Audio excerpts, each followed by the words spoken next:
Ici, on va vous démontrer, dans les versions, je vais m'arrêter que dans les versions des Bibles actuelles classiques, pour vous démontrer que bibliquement, Ésaïe 9,5 ne fait pas allusion à Jésus-Christ, mais à une autre personne qui vivait à l'époque d'Ésaïe. Est-ce que vous comprenez? Ça, on va le démontrer. Parce que même dans les Bibles actuelles classiques, il est dit dans Jean 3,11, nous disons ce que nous savons et l'on rend témoignage de ce qu'on a vu, donc de ce dont nous avons pénétré en profondeur. Et c'est là que vous allez comprendre pourquoi, tout le temps, je répète dans mes vidéos, qu'il n'y a qu'un seul enseignant.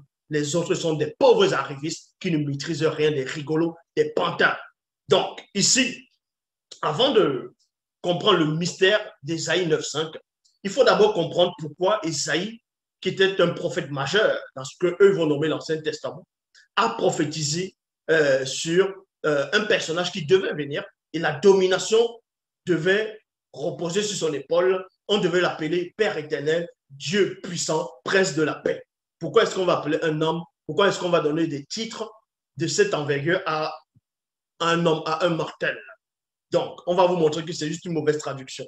Il y a d'autres traductions dans Ésaïe 9, 5 à 6 et 7 qui traduisent mieux, je dis bien, par rapport à Père éternel ou Dieu tout-puissant. Mais pour cela, avant de démontrer ici qu'Ésaïe n'a pas prophétisé là, dans ce verset, dans ce passage-là, sur la personne de Jésus-Christ, c'est tout simplement, il faut comprendre d'abord le contexte de la prophétie. Il faut comprendre à quelle époque ça a été prophétisé, pour quelles raisons ça a été prophétisé, qu'est-ce qui s'est passé pour que Ésaïe entre dans la prophétie, c'est-à-dire prophétise ce qui allait arriver. Parce qu'à cette époque-là, c'était une époque de trouble, de confusion, où il y avait des portes d'entrée à Jérusalem, il y avait des portes d'entrée dans le peuple, et donc il y avait un personnage, lui, on va citer le nom de ce personnage tout à l'heure, un personnage qui travaillait dans la cour royale, qui travaillait au palais, qui avait un grand poste, ouais, vous voyez, dans d'autres versions, il avait un poste de préfet, il avait un poste de gouverneur, il avait un poste de ministre, d'intendant du roi, ainsi de suite. Et cette personne prenait le pouvoir, c'est-à-dire s'est rempli d'orgueil, a commencé à vouloir dominer, à ouvrir des portes, à tisser des alliances, vous voyez, à ouvrir des portes par rapport aux forces occultes. Donc, cette personne devait être détrônée par une autre personne. Donc, pour cela, on va aller dans Ésaïe chapitre 9, au verset 5, à partir du verset 5. Dans d'autres versions, c'est le verset 6. C'est le passage favori de beaucoup de ceux qui se disent pasteurs, des chrétiens, qui n'ont pas de connaissance, qui n'ont pas de substance spirituelle, qui ne maîtrisent même pas la spirit, en gros, qui ne maîtrisent rien du tout. Ils vont prendre Ésaïe 9, 5, où il est dit car un enfant nous est né, un fils nous est donné, et la domination reposera sur son épaule, on l'appellera admirable conseiller, on l'appellera admirable conseiller, virgule, Dieu tout-puissant, c'est-à-dire Dieu puissant, Père éternel. Père éternel et prince de la paix. Donc, ils vont dire ici que c'est Jésus-Christ dont on était en train de faire allusion. Je vais vous démontrer que non, on ne faisait pas allusion à Jésus-Christ ici dans les Bibles actuelles classiques. Pour montrer que le rigolo de Makoso ne maîtrise pas les Écritures, il n'a pas le Saint-Esprit, Dieu ne le connaît pas. C'est juste des gens qui sont en train des fontaines sans eau, des gens qui sont en train de brailler, crier comme des animaux, comme des bœufs qu'on est en train d'égorger, passant, qui va beaucoup crier, qui a forcément raison. Donc, je vais vous démontrer une bonne fois pour toutes ici dans Ésaïe chapitre 9, verset 5, à partir du verset 5, dans d'autres versions, c'est verset 6, qu'Ésaïe ne faisait cet enfant dans ce personnage auquel le pouvoir va se reposer sur son épaule et dont on va nommer Père éternel et Dieu puissant, n'était pas Jésus-Christ. C'était un personnage que Ésaïe connaissait. Et ce personnage a vécu au temps d'Ésaïe. On va vous démontrer cela. C'est écrit noir sur blanc. Donc les gens ne comprennent juste pas les Écritures. Ils vont venir expliquer, venir raconter des hérésies aux gens. Donc, pour comprendre de qui Ésaïe faisait allusion, dans Ésaïe 9, 5, on va aller dans Ésaïe chapitre 22 au verset 5. Donc, moi, je vais prendre la version parole de vie. Donc, Bible parole de vie, il est dit ici. En effet, aujourd'hui, le Seigneur, Dieu de l'univers, nous a envoyé le désordre, la défaite et la peur. Dans la vallée des visions, un grand mur tombe. Des appels au secours montent vers les montagnes. Donc, c'était une époque de trouble que Ésaïe avait prophétisé qui devait arriver. Donc, il a percé la vision. Il a pénétré la vision. Est-ce que vous comprenez? Donc, il va raconter, il va écrire, il va témoigner, il va décrire ce qu'il a vu. C'est une période de trouble dans la vallée des visions. Parce qu'il y a quelqu'un qui va s'aimer le trouble. Et cette personne doit être détrônée par celui dont Ésaïe a prophétisé. Donc, celui qui va recevoir l'autorité, la puissance, le pouvoir, la domination sur ses épaules. C'est cette personne-là qui va aller ramener la paix. Et ça, on va expliquer cela. Donc, je repars dans Ésaïe chapitre 22, verset 5.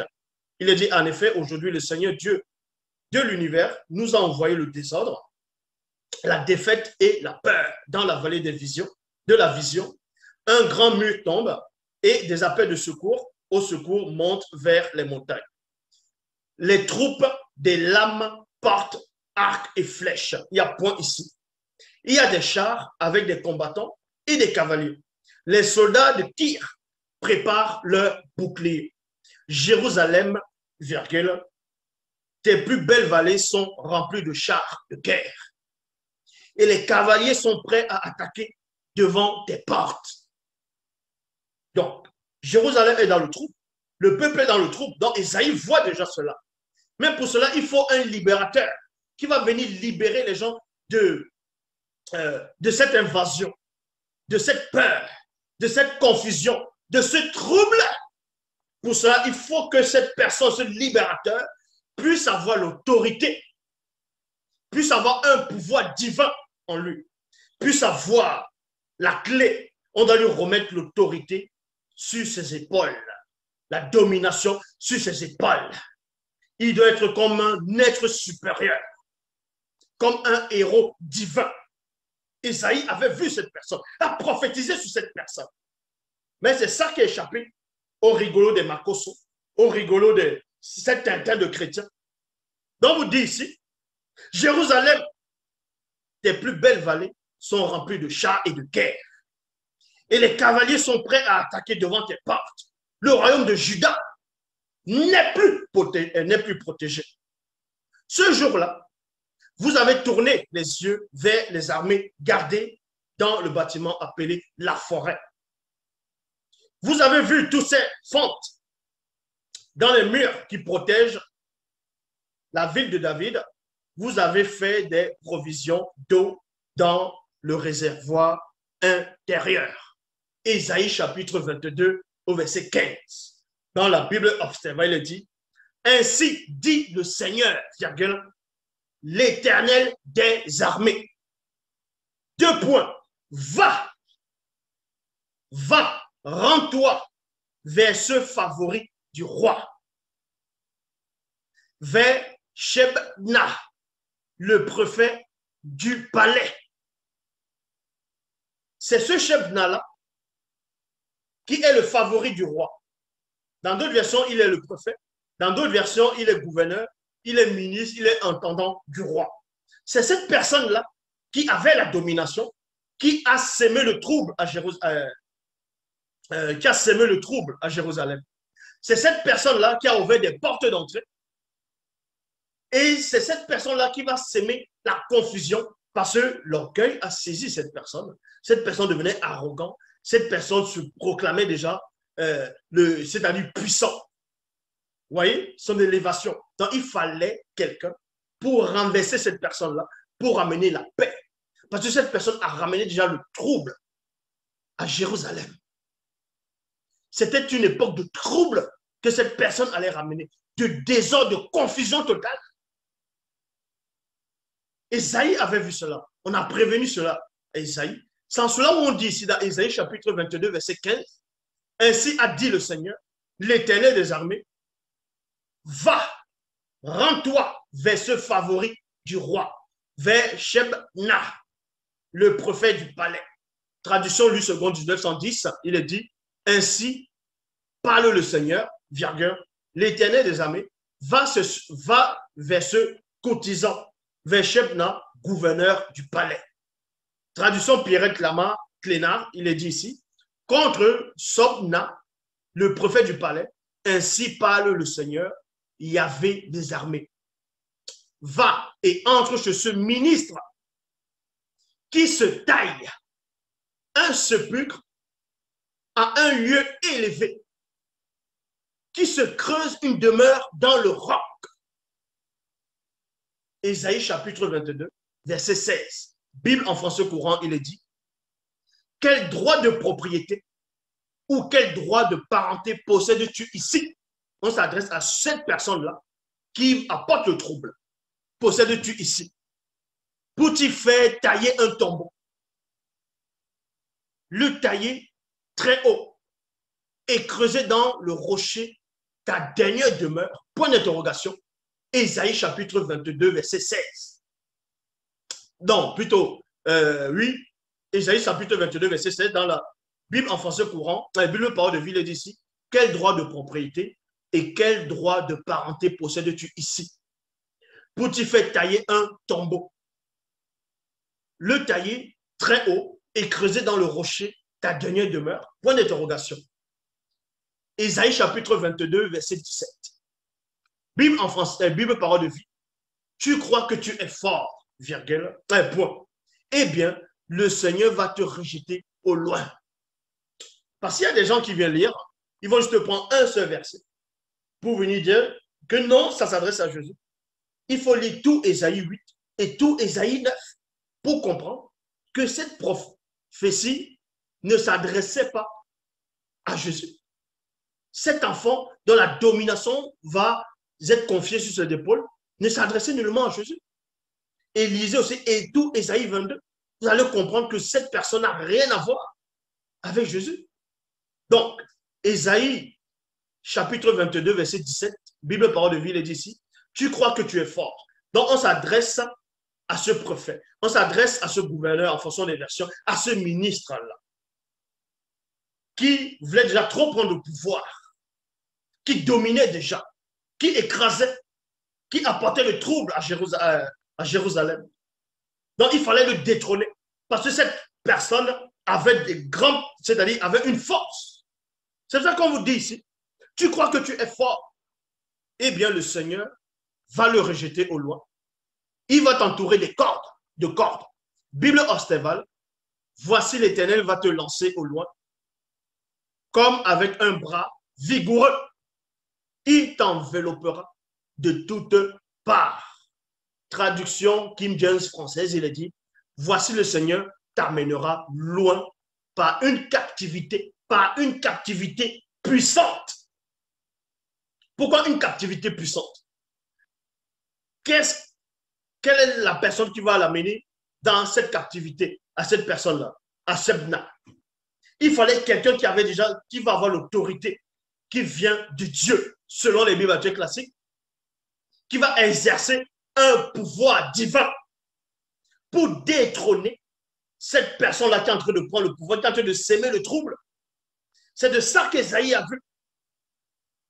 Et cette personne, donc, qui va venir délivrer le peuple, qui va délivrer Jérusalem, qui va chasser cet homme-là, cet usurpateur, c'est celui dont fait allusion dans la prophétie d'Ésaïe 9.5, qui n'est nullement Jésus. Parce que les gens viennent lire, ils ne comprennent même pas ce qu'ils lisent. Donc, Ésaïe chapitre 22, verset 18 à 20, Bible à la colombe, il est dit, il te fera rouler comme une balle sur une terre spacieuse. Là, tu mourras. Là seront tes chars magnifiques. Oh, toi, virgule, l'ignominie de la maison de ton maître. Je te chasserai de ton poste. L'Éternel t'arrachera de ta situation. En ce jour-là, j'appellerai mon serviteur. Donc, on vous dit ici que Dieu va appeler son serviteur. Et ce serviteur-là, c'est qui? C'est ce serviteur qu'on va appeler pour détrôner cette personne-là qui apporte l'ignominie, qui apporte le trouble. Et ce serviteur, ce n'est pas Jésus. C'est écrit ici, dans Ésaïe chapitre 22, verset 20. J'appellerai mon serviteur Eliakim. Voyez? J'appellerai mon serviteur Eliakim, virgule, fils de Ilkia. C'est lui dont Ésaïe faisait allusion dans Ésaïe 9,5. Je sais que maintenant les gens sont en train de dire, wow, comment est-ce que c'est possible? Ésaïe confirme cela. Ésaïe va confirmer, il y a les versions. Je vais donner les versets ici, dans les Bibles actuelles classiques. Donc, Eliakim, c'est qui? Eliakim aussi travaillait dans ce palais-là. Il connaissait le Shabna, donc celui qui a sémé le trouble à Jérusalem, à celui que Dieu doit détrôner c'est-à-dire par la main d'Eliakim. Eliakim, dans la langue hébraïque, veut dire celui que Dieu établit. Est-ce que vous comprenez? Celui que Dieu établit. Parce que celui dont Ésaïe fait allusion dans Ésaïe 9,5, dans notre version, c'est Ésaïe 9,6. Un enfant nous est né, un fils nous est donné, la domination reposera sur son épaule, on l'appellera admirable, conseiller, Dieu puissant, Père éternel, prince de paix. C'est Eliakim, ce n'est pas Jésus. C'est Eliakim dans les Bibles actuelles classiques. Parce que son nom déjà porte sa mission, ce qu'il doit devenir, qui veut dire celui que Dieu établit. Celui que Dieu établit. Donc pour cela, dans Ésaïe chapitre 22, verset 21 à 22, remarquez qu'avant de lire Ésaïe chapitre 22, verset 21 à 22, on va relire Ésaïe chapitre 19, verset 5. Dans deux versions, c'est verset 6, il est dit, car un enfant nous est né. Pourquoi on dit car un enfant nous est né dans d'autres versions? C'est-à-dire qu'il y avait d'abord une période de trouble qui vient, et ensuite maintenant on dit car. Le car là symbolise que parce qu'il y a cette période de trouble, cet enfant va venir. Maintenant, la manière dont c'est écrit, ce n'est pas que c'est un petit enfant qui viendra, c'est déjà un homme adulte qui est là. Voyez. Mais on va vous expliquer pourquoi on dit car un enfant nous est né, un fils nous est donné. Dans Ésaïe 9,5, dans d'autres versions, il est dit quand un enfant nous est né, un fils nous est donné, et la domination reposera sur son épaule. On l'appellera admirable, conseiller, Dieu puissant, Père éternel, prince de la paix. Ésaïe va encore, dans ses écrits, entrer plus en profondeur pour donner l'identité de la personne de la prophétie dont il a fait allusion dans Ésaïe 9. Il donne la précision dans Ésaïe chapitre 22, verset 21 à 22.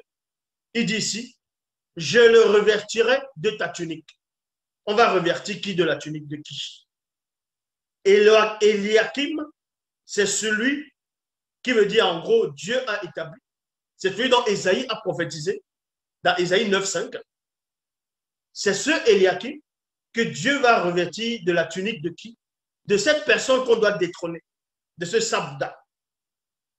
Dans la tunique, parce que quand tu es dans le palais royal, quand tu as un grand poste, que tu sois gouverneur, ministre ou préfet, il y a des habits que tu portes. D'abord, de la loyauté, il y a certains accoutrements que tu dois avoir dans le plan visible, premièrement. Donc, on doit l'enlever, tous ces accessoires, pour remettre ça à celui que Dieu établit, selon les Bibles actuelles classiques, et c'est Eliakim. Dans cet établissement-là, il y a un combat spirituel qui va se démarrer. Il y a un combat spirituel qui se déclenche. Est-ce que vous comprenez? Il y a un combat, il y a une bataille féroce. Parce que cet homme-là n'était pas n'importe qui. Ce Shavna qui prenait trop le pouvoir. C'est pour ça que dans Ésaïe chapitre 22, verset 21 à 22, il est dit, je le revêtirai de ta tunique et je scindrai de ta ceinture. Donc, on doit dépouiller l'autre personne. Et je remettrai ton pouvoir entre ses mains. Point virgule. Il sera un père pour les habitants de Jérusalem et pour la maison de Juda. Point. Verset 22. Je mettrai sur son épaule la clé de la maison de David. Quand il ouvrira, nul ne fermera. Quand il fermera, nul n'ouvrira. Donc, c'est qui cette personne? D'autres gens vont dire que ah non, c'est Jésus. Parce que quand vous allez dans ce qu'ils appellent le Nouveau Testament, ils vont dire ça de Jésus. Non, c'était allusion à Eliakim ici. Eliakim. C'est Eliakim qui va recevoir le pouvoir sur son épaule. Donc, Ésaïe fait allusion d'Ésaïe 9. Un enfant nous est né, un fils nous est donné, et la domination reposera sur son épaule. C'est ce qu'on dit ici dans Ésaïe chapitre 22, verset 1. Ésaïe chapitre 22, verset 22. Je mettrai sur son épaule la clé de la maison de David. Ça veut dire la clé de la maison de David, c'est quoi? C'est la domination. C'est le pouvoir divin. C'est cette, on va dire, n'est-il pas écrit dans les Bibles classiques, dans ce qu'ils appellent le Nouveau Testament, que le soir, disons, Jésus a donné la clé aux apôtres, a donné la clé à Pierre, que tous ceux qui vont lier dans les cieux seront liés, tous ceux qui vont lier sur la terre seront liés. Cette clé-là, c'est quoi? Vous pensez que c'était une clé physique? Quand on dit, si je vais donner la clé de la maison de David, vous pensez que c'était une clé physique? C'était la domination qu'on va mettre sur son épaule, qu'on va le confier. Isaïe a prophétisé sur ça, dans Isaïe 9. Ouais, les rigolos, quand les Marcos, ils viennent égarer les gens. Ils disent que non, Isaïe a prophétisé sur Jésus. Mais tu connais Isaïe? Vous parlez d'Isaïe, vous connaissez qui était ce prophète? Vous connaissez le vrai personnage de ce, c'est-à-dire ce vrai prophète, en gros, ce personnage? Donc, vous ne comprenez pas les Écritures. Quelqu'un va prophétiser sur ce que lui connaît. Vous venez interpréter ses paroles. Vous venez interpréter ses écrits. Vous dites que vous avez la révélation. Quelle révélation? La révélation, ça veut dire révéler l'action. Isaïe ne fait que révéler l'action. Donc, vous dites ici, Isaïe 22, verset 21 à 22, je le revêtirai de ta tunique, je le ceindrai de ta ceinture et je mettrai ton pouvoir entre ses mains. Il sera un père pour les habitants de Jérusalem. C'est pour ça que dans la prophétie d'Isaïe 9, 5 ou dans le verset 6, en fonction des versions, il est dit, on l'appelle cet enfant-là, cette personne-là, Père éternel. C'est le même Père dont fait allusion ici dans Isaïe, chapitre 22, verset 21. Il sera un Père pour les habitants de Jérusalem. Maintenant, il y a des Mongols qui vont dire, oui, mais il n'est pas dit ici qu'il sera un Père éternel. Je vais vous démontrer que les versions qui disent même Père éternel, Dieu puissant, c'est mal traduit. C'est pas ça. Donc, Eliakim ici sera comme un père pour Jérusalem. Est-ce que vous comprenez? Il sera le prince de la paix. Parce que c'est lui qui va apporter la paix à son époque. C'est cela où on l'appelle dans la prophétie prince de paix. Parce que déjà, il travaille dans la cour royale. Il aura un grand poste là-bas. De deux. Et quand on dit maintenant Dieu puissant, c'est parce que, selon les Bibles classiques, c'est Dieu qui l'a établi. Donc Dieu agit à travers lui. Est-ce que vous comprenez? Mais vous allez voir que dans d'autres versions, on ne dit même pas Dieu puissant, on va dire héros divin. Héros divin. Donc ce Père éternel, ce Dieu tout-puissant, c'est tout simplement Eliakim. Ça ne veut pas dire que Eliakim, c'est Dieu lui-même. Vous êtes juste victime de vos mauvaises traductions. Donc, Ésaïe 9,5, dans la Bible en français courant, il est dit, car un enfant nous est né, un fils nous est donné. Dieu lui a confié l'autorité. Point. Dieu lui a confié l'autorité. Dieu lui a confié l'autorité à qui? Pas à Jésus, mais à Eliakim. On lui donne ces titres. Ce sont des titres qu'on va donner maintenant. Conseiller, parce qu'il devient conseiller du roi. Il va devenir conseiller du roi. Là, vous lisez les Bibles, vous ne savez pas comment vous lisez vos Bibles. Là. Vous lisez les Bibles, vous lisez les Bibles comment? Il faut connaître le contexte du moment où la prophétie a été donnée. Quand on dit conseiller merveilleux, parce qu'il va conseiller le roi. Donc, Dieu fort, Père pour toujours, prince de la paix. Bible en français, c'est-à-dire Bible du rabbinat français Zadok Khan, il est dit, c'est qu'un enfant nous est né, un fils nous est accordé. La souveraineté repose sur son épaule. En quel moment la souveraineté repose sur son épaule? C'est dans Ésaïe 22, verset 22. Je mettrai sur son épaule la clé de la maison de David. Quand il ouvrira, nul ne fermera. Quand il fermera, nul n'ouvrira. C'est cette domination dont Ésaïe fait allusion dans Ésaïe 9, 5. Dans d'autres versions, c'est dans Ésaïe 9, 6. Vous voyez? Quand un enfant nous est né, un fils nous est accordé, la souveraineté reposera sur son épaule. On l'appellera conseiller merveilleux. Héros divin. Héros divin à la place de Père éternel. Parce que Les gens qui sont venus écrire Père éternel, c'est des rigolos. Ils ont juste mal traduit cela. Donc, héros divin, parce que c'est un héros. C'est un héros qui vient sauver une nation, qui vient sauver un peuple. Et maintenant, divin, parce que la divinité réside en lui. Il a un pouvoir divin, c'est-à-dire l'autorité qu'on va poser sur son épaule. Vous voyez? Il va délivrer le peuple pour ça. Il va chasser cet homme-là. Père de la conquête. À la place de Père éternel, c'est Père de la conquête, Prince de la paix, parce qu'il apporte la paix. Il est le Père de la conquête. Il devient comme un père pour Jérusalem. Il devient le père. Il a la figure d'un père. Il a la figure de quelqu'un qui apporte la paix, d'un héros divin. Vous comprenez pas les Écritures? Vous venez crier dans les réseaux sociaux. Un enfant nous est né, un fils nous est donné, la domination reposera sur son épaule, appellera admirable, conseiller Dieu, puissant Père éternel, près de la paix. Ah, c'est Jésus-Christ, c'est Jésus-Christ. N'importe quoi. Toujours ramener la notion au culte du christocentrisme. Donc, Ésaïe 22, verset 24. Et toute la gloire de la maison de son père sera suspendue sur lui. On y mettra des vases de divers genres, toutes sortes de petits instruments, de petits instruments, depuis les coupes jusqu'à l'instrument de musique. Donc, vous voyez? Donc, faites juste la comparaison avec Ésaïe 9, 5 et Ésaïe 22, verset 21 à 22. Vous allez voir que c'est la même personne dont Ésaïe faisait allusion. Maintenant, pourquoi il est dit un enfant nous est né, un fils nous est donné? Ce n'est pas que il va naître au moment où Ésaïe est là. Cet enfant, c'est-à-dire on le considère comme un enfant de Dieu. C'est un fils que Dieu donne. Il est déjà là. Mais sauf qu'il doit délivrer le peuple. Ésaïe connaissait cette personne. Ça n'a rien à voir avec Jésus. Donc, vous voyez des gens qui ne comprennent pas les Écritures, ils viennent crier, raconter des hérésies. Et parmi ces hérésies, ils vont dire que Jésus est Dieu, que c'est Jésus qui est Dieu lui-même, qui a soi-disant des versets qui prouvent que Jésus est Dieu dans les Bibles classiques. Les versets qu'eux-mêmes ils ne comprennent pas. Regardez ces pauvres arrivistes des Makoso, ils viennent vous dire qu'Ésaïe a prophétisé sur Jésus en disant que c'était lui qui était l'enfant qui est né, le Fils nous a été donné. Mais on a vu que dans Ésaïe chapitre 22, verset 21 à 22, c'était une autre personne. Ça n'a rien à voir avec Ésaïe, avec Jésus. Donc, l'Oba se glorifie toujours.